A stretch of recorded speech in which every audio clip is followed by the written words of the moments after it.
My intended audience for this presentation is my friend James Garcia. Hey James, I know you've witnessed my difficulty with focusing over the last couple of years.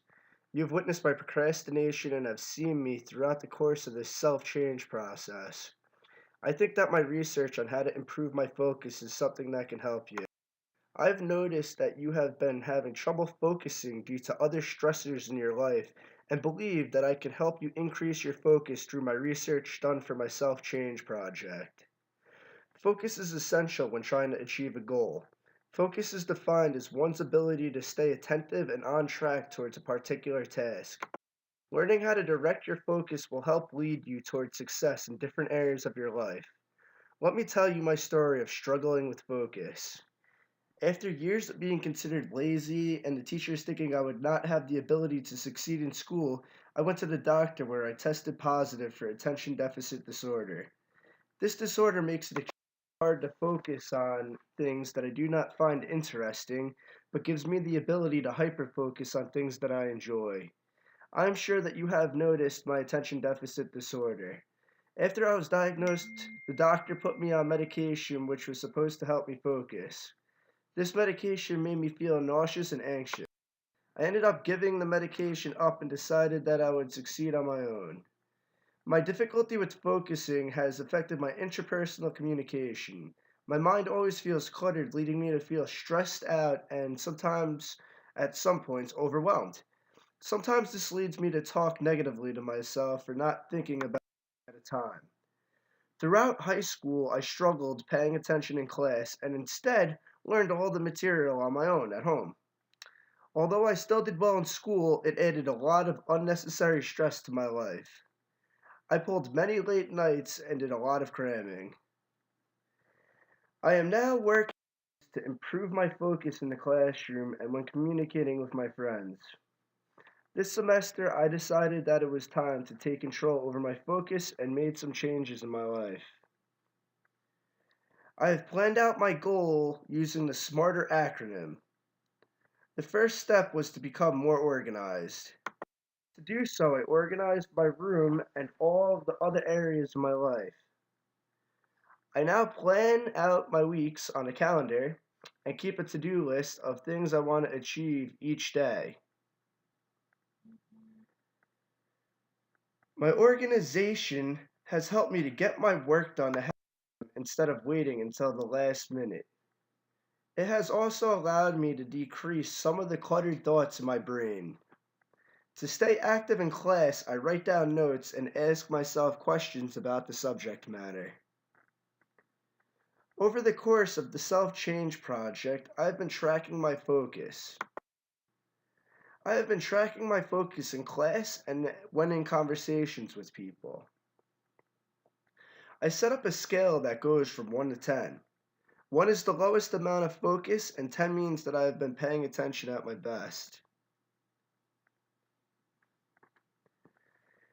After analyzing all of the data, I have realized that I still have a lot to work on. I started to see some positive results throughout the course of the semester, but they have not been big changes. This is all right because I understand that it is going to take me time to get better at focusing. Through time working on my focus, I have experienced some setbacks. I've spent days in class where I daydreamed the whole class. I have also spent a good amount of time this semester procrastinating, leading me to be heavily sleep deprived. Over this semester, I have learned that communication competence can be learned. When thinking negatively, I can override my thoughts with practice and a plan. I know that this is an area that you have been working on, James. Hopefully, my planning and effort will help you reach the goal of becoming a more positive. During my Intro to Communication class, we took an online course through Berkeley University named MOOC. This course taught the science of happiness and how it relates to communication.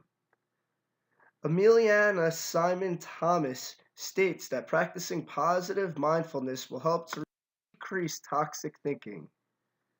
This will help reduce the clutter in my brain, allowing me to focus efficiently. What we can or cannot do, what we consider possible or impossible, is rarely a function of our true capacity. It is more likely a function of our beliefs about who we are. By Anthony. I noticed that you have trouble focusing on tasks that don't interest you, James. These tasks you tend to be unorganized in. Some of the tasks are very important and can lead you to doing better in school.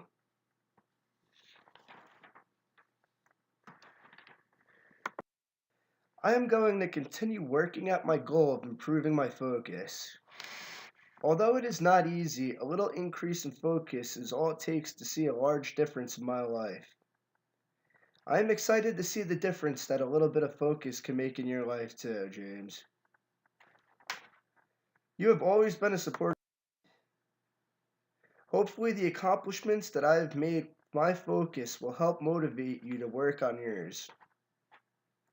If you follow some of my strategies, you will definitely notice a large change in your focus.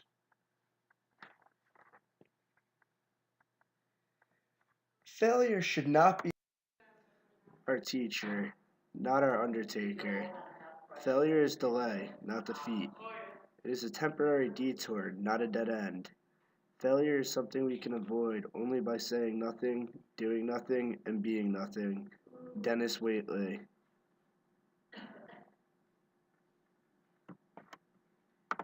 Trying to make a change, you need to be willing to take risks.